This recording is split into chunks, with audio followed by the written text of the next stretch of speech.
안녕하십니까. 이어서 경남 뉴스입니다. 통영시의회가 추가 자금 지원이 거부당한 성동조선해양에 지원을 요구하는 건의안을 채택했습니다. 통영시의회는 건의안에서 성동조선은 수주 잔량이 세계 9위인데도 자금을 지원받지 못해 위기에 빠져 있다며 국책금융기관이 지원해 사태를 해결해야 한다고 촉구했습니다. 성동조선은 지난 3월 채권단에 4,200억 원을 지원해달라고 요구했지만 거절당했고 지난 11일 주채권은행인 수출입은행이 3천억 원 단독 지원안을 내놨지만 이마저도 채권단에서 부결됐습니다. 봄 성수기 한려해상 국립공원을 찾은 탐방객 80%가 다시 방문할 의사가 있는 것으로 조사됐습니다. 한려해상 국립공원 동부사무소가 지난달 16일부터 보름 동안 다라공원과 한산도, 내도와 지심도에서 탐방객 260명을 상대로 설문조사한 결과 응답자의 80%가 다시 방문하고 싶다고 답했습니다. 실제로 2번 이상 방문한 탐방객 수도 전체의 41%를 차지했습니다. 습지와 환경의 소중함을 체험으로 배울 수 있는 자연생태공원이 문을 열었습니다. 아시아 태평양 지역 48개 도시에서 온 사람들의 환경교육 장소로도 활용됩니다. 송현준 기자의 보도입니다. 좁힌 남해바다가 한눈에 내려다보이는 산 아래 녹색의 공간이 펼쳐집니다. 유엔이 선언한 이른바 지속가능한 발전의 교육장으로 활용될 자연생태공원입니다. During my walk to here, it's quite like I'm experiencing some very fresh air, very nice breeze, and that's very refreshing after work, I think. 통영 자연생태공원이 유엔과 유네스코 등 국제기구 관계자가 참가한 가운데 공식 개장식을 열고 운영에 들어갔습니다. 물과 흙이 어우러진 습지와 산책길 곳곳의 텃밭은 자연과 공존하는 가치를 배우는 교육의 장입니다. 아시안 10개국에서 온 교육생들이 이곳에서 지속 발전 가능성을 찾는 교육을 받고 있습니다. 교육생 3,000명을 수용할 수 있어 아시아 태평양 48개 도시의 거점 교육장으로 지정됐습니다. 통영이 앞으로 이러한 세계적인 지속가능 발전에서 지도자를 교육하는 부분에서 선도적인 역할을 할 것입니다. 통영 자연생태공원은 앞으로 국제학술대회와 국내 시민교육까지 아우르는 명실상부하게 아시아 태평양을 대표하는 교육센터로 자리매김하게 됐습니다. KBS 뉴스 송현준입니다. 서부상권 대표 해수욕장인 송도 해수욕장의 변신이 눈부십니다. 바다 위를 거닐 수 있는 해상 산책로를 준공해 다음 달 1일 개장에 맞춰 시민들에게 개방하는데요. 장성길 기자가 미리 둘러보고 왔습니다. 우리나라 최초 해수욕장인 송도 해수욕장. 거북섬을 출발해 등대 방향으로 아담하고 예쁜 다리가 뻗어 있습니다. 바다 위를 걸으며 풍광을 감상할 수 있는 해상 산책로입니다. 서구청에서 현재 계획 중인 해상 산책로의 총 길이는 296m, 104m만 먼저 만들어 해수욕장 개장일인 다음 달 1일에 맞춰 개방하기로 했습니다. 내년 말까지 나머지 구간의 공사가 다 마무리되면 이곳은 전국에서 가장 긴 해상 산책로로 이름을 올리게 됩니다. 추억의 명소였던 다이빙대가 2년 전 부활해 젊은이들의 뜨거운 인기를 끌고 있는 가운데 데이트 필수 코스였던 구름다리가 해상 산책로로 한층 업그레이드돼 다시 시민들에게 선보이는 겁니다. 옛날에는 40, 50대 할머니, 할아버지들 위주였다면 그진 보면 회무로 왔다 이런 역할이었는데 지금은 젊은이들이 놀 수 있는 공간을 많이 만들어줬다 그렇게 보여집니다. 여기다 해수욕장을 매립해 만든 약 2만 제곱미터 땅을 오토 캠핑장으로 꾸미는 등 사계절 내내 즐길 거리를 마련하겠다는 계획입니다. 다양한 프로그램으로 인해 가지고 우리 사계절 관광을 위해서 이곳 해수욕을 찾으면은 추억에 남는 시간이 분명히 될 것입니다. 송도로 오십시오. 동양의 나폴리라는 화려했던 과거를 되찾기 위한 송도 해수욕장의 변신이 계속되고 있습니다. KBS 뉴스 장성길입니다. 다음은 한일 교환 뉴스 순서입니다. 오늘은 이탈리아산 쌀로 일본 전통주를 제작했다는 소식 등을 시민부 아나운서가 전해드립니다. 이탈리아산 쌀로 일본 술을 만드는 작업이 야마구치시 한 술 제조업체에서 열렸습니다.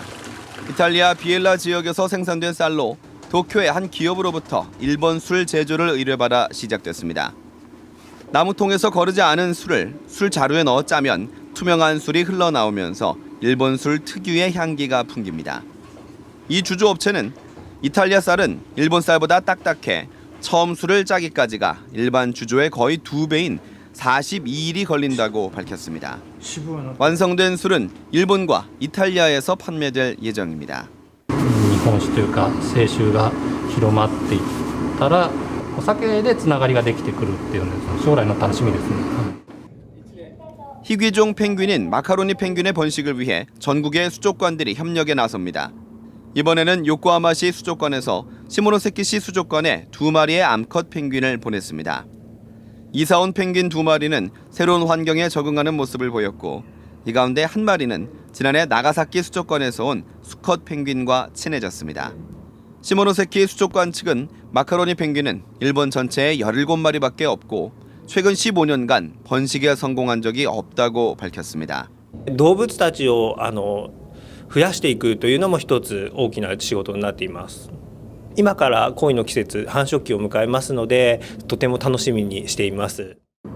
전국의 수족관은 마카로니 펭귄을 교환하며 개체수 증가를 위해 노력하고 있습니다.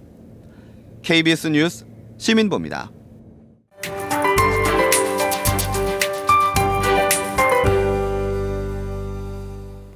석가탄신 일인 오늘도 여름 더위가 이어지겠습니다. 어제보다 기온이 더 오르겠는데요. 창원이 28도, 밀양이 32도까지 오르면서 7월 초순에서 중순의 기온을 보이겠습니다. 이렇게 낮 기온은 크게 오르지만 아직까지는 아침, 저녁으로 조금 쌀쌀합니다. 감기 걸리지 않도록 건강관리를 잘 하셔야겠습니다. 오늘 우리 지역은 서해상에 위치한 고기압의 영향을 받아 종일 화창한 날씨가 이어지겠습니다. 현재 위성 영상을 보시면 경남 지역 하늘 위로 깨끗한 하늘빛이 드러나 있는데요. 오늘은 미세먼지 농도도 보통 수준으로 야외 활동하기 좋겠습니다. 오늘 아침 기온은 어제보다 1, 2도가량 높게 출발합니다. 창원이 16.1도로 포근하게 시작했는데요. 한낮 기온은 창원이 28도, 함안이 32도로 평년 기온을 4, 5도가량 웃돌겠습니다. 서부 지역도 5월에는 이례적으로 폭염주의보가 내려질 가능성이 있습니다. 오늘 낮 기온은 대부분 지역에서 30도 안팎으로 크게 오르겠습니다. 이렇게 맑은 날씨 속에 강한 햇빛이 내리쬐면서 대기는 계속해서 건조해지고 있습니다. 작은 불이 큰 불이 되지 않도록 불씨 관리를 잘 하셔야겠습니다. 바다의 물결은 먼바다에서 최고 1m로 비교적 낮게 일겠습니다.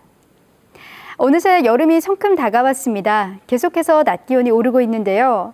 내일은 창원이 31도까지 오르면서 한낮 더위가 기승을 부리겠습니다. 기상정보였습니다. 지리산 국립공원 사무소는 철쭉 명소인 세석 대피소 일대에 철쭉 개화가 시작돼 오는 29일부터 절정을 이룰 것으로 예상했습니다.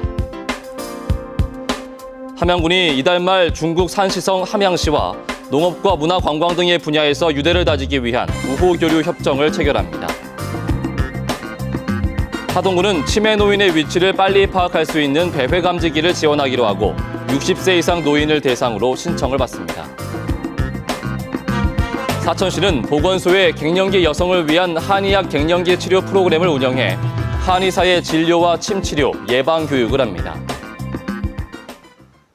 경상남도가 올해 100억 원을 투입해 소방차 39대를 교체하고 12대는 수리 보강합니다. 이 같은 규모는 지난해 예산 69억 원보다 45% 늘어난 것으로 고가 사다리차, 굴절 사다리차, 구급차 14대 등이 교체됩니다.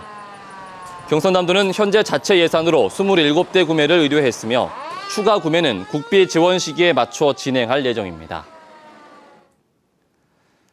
진주혁신도시로 이전한 한국남동발전은 저소득 취약계층 자녀를 위한 지역 아동센터에 매년 1억 원을 정기 후원한다고 밝혔습니다.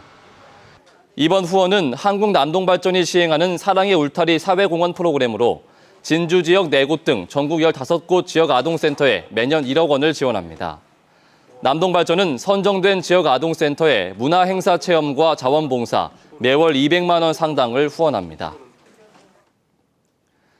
경남에서 처음으로 고인이 아너소사이어티 회원이 됐습니다.